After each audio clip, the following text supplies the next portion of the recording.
Hello, everybody. Scott Golden here with the uh, SmackDown review for the 17th of June 2022. SmackDown continues to be a really not great show, although there are good segments along the way and then some really weird ones as well.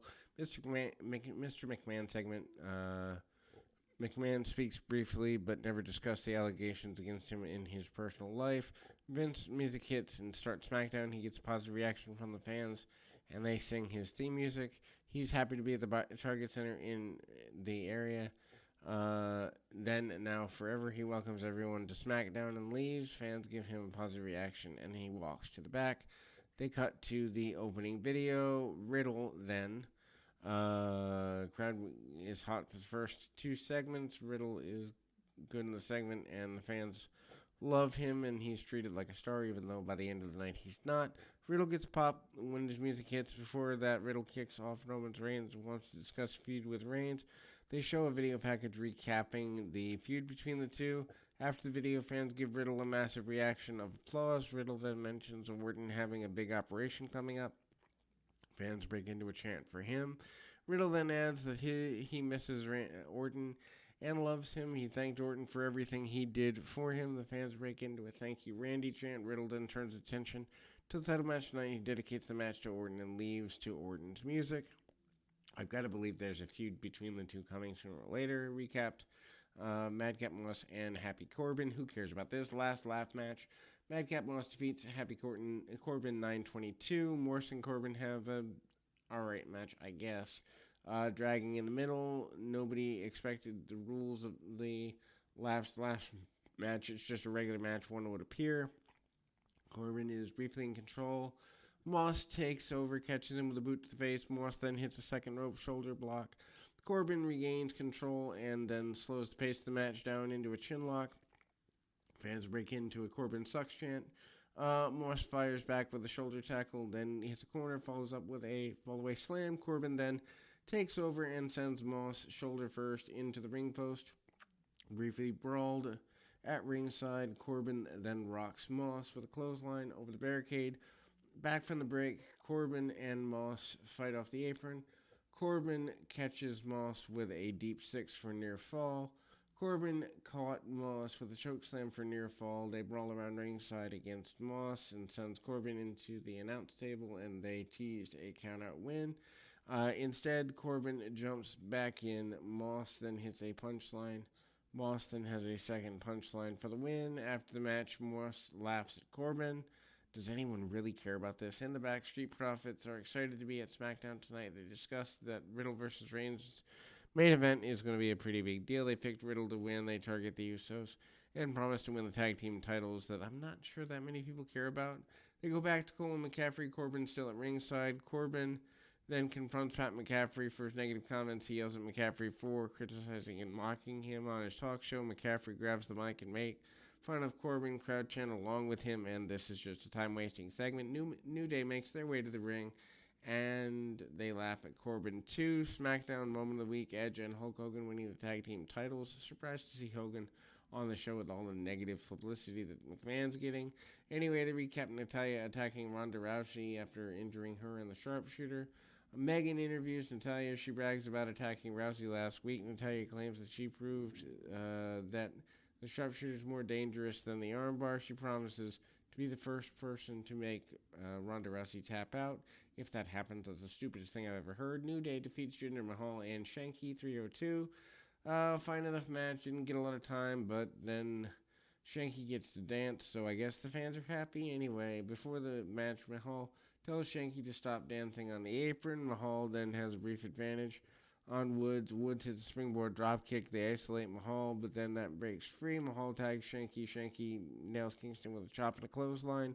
Shanky then backs Kingston into the corner and throws him across the ring. Woods starts playing the trombone. The music distracted Shanky and causes him to dance. Mahal then is furious at Shanky, and Kingston hits Trouble in Paradise for the win. They show the Viking Raiders video package. Drew McIntyre, Sheamus, Money in the Bank segment. McIntyre makes his way to the ring. Cole explains that Adam Pearce must decide if McIntyre or Sheamus will be in this year's Money in the Bank matchup. In the back, Sheamus orders Butch and Ridge Holland to stay in the back while he handles his business. They recap the feud between McIntyre and Sheamus. Pearce notes, spoke with management, and Sheamus will be in the Money in the Bank ladder match. Sheamus gloats over this. Pearce then stopped McIntyre and announced that he's also in the ladder match. McIntyre smiled and takes out Sheamus with a Claymore kick. Why they needed to do this to kill this much time, we have no idea. Sami Zayn approaches Roman Reigns' locker room door but didn't knock. Kayla Braxton approached Zayn. She wondered if there's any ill will from the Bloodline since he's the reason Riddle has the title match in the first place. Zayn assured Braxton that everything is fine with the Bloodline. Earlier today, Rodriguez noted that she's close to winning the SmackDown Women's title. She promises to win at Money in the Bank. Didn't even know she was in the match, to be honest with you. Money in the Bank qualifying match. Raquel Rodriguez defeats Shayna Baszler, 3 minutes 15 seconds. Okay match. Not sure that this needed to be that short if you're trying to get Rodriguez over in a new way. Rodriguez backs Baszler into the corner. At the bell, she then whips Baszler into the turnbuckles. Baszler fights out, works over her legs. They showed Aaliyah and Shotzi watching in the back. Aaliyah takes on Shotzi next week in the Money in the Bank qualifying match. It feels like filler. Anyway, Rodriguez tried fighting with a power slam. Baszler slips out and hits chop block. Rodriguez regains control and suddenly pins Baszler to qualify for the Money in the Bank. Shinsuke Nakamura wishes Riddle luck as he's warming up. Lights dim in the arena, and they place a spotlight on the ring. In the back, Max Dupree is with Pierce's office. He's furious about, and he's decided that his new client won't debut until there's some sort of resolve to whatever issue he has.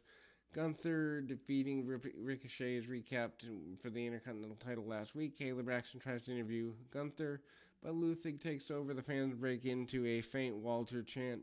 Kaiser then speaks about the heritage of the title, acted that the first Intercontinental title was French Canadian. He promised that no American would disgrace the title again. The main event is here. Undisputed Universal Champion Roman Reigns with Paul Heyman defeats Riddle 16:56 rather. They really do have a good match. They work hard, tell a great story. Fans are solidly behind Riddle with every near fall, and the fans thought he might win. Stipulation: if Riddle lost, he could never challenge Reigns for the title again. Riddle gets a huge reaction during the special ring introduction. Riddle then attacks Reigns at the bell and kicks in the corner. Reigns fires back with right hands, but Riddle recovers. Riddle then hits a fisherman suplex for his trouble. Back from the break, Reigns rocks Riddle with right hand, regaining control. Riddle gets hit with a series of forearm shots. Reigns then chokes Riddle on the bottom rope and hits a dive for a near fall. Reigns then slows the pace of the match down. Chinlock, Riddle breaks free and then trades shots. Riddle fires up, hits a running forearm in the corner, hits a suplex, and then goes for the Broton. Reigns comes up with the knees. Riddle then hits the floating bro and close near fall. Reigns then hits the rock bottom, taking back over. He then gave Riddle a back suplex onto the announcer's table on the outside. Back from the break again. Reigns poses over Riddle's body and to loud boos. Riddle blocks a Superman punch and does a dropping knee, followed with a power slam, setting up for the draping DDT. Reigns then breaks free. Riddle then gives Reigns the back suplex on the announce table. Fans break into a Randy chant. Back in the ring, Riddle hits the draping DDT, setting up the RKO. Reigns avoids it and hits the Superman punch for close near fall. Fans think that's the finish, and Riddle kicks out. Reigns then goes for the spear. Riddle hits an RKO out of nowhere, close near fall. Fans are happy that this is the finish. Riddle then avoids Reigns, leaping off the second rope, but Reigns then hits a massive spear for the win. The Usos run out to celebrate with Reigns. We close with a Reigns promo. Brock Lesnar returns to confront Reigns.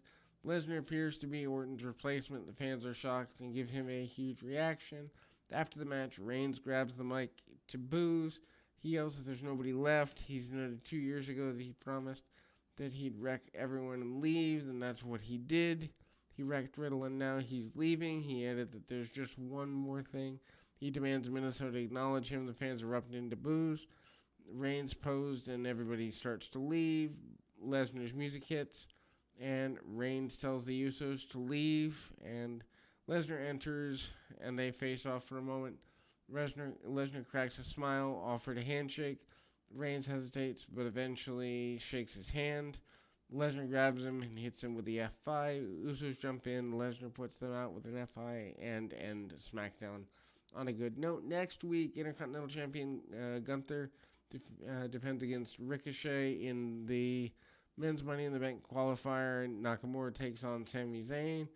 Aaliyah goes one-on-one with Shotzi in the Women's Money in the Bank qualifier. Other than the Roman match, nothing in this really needed to happen, but we'll be back with more right after.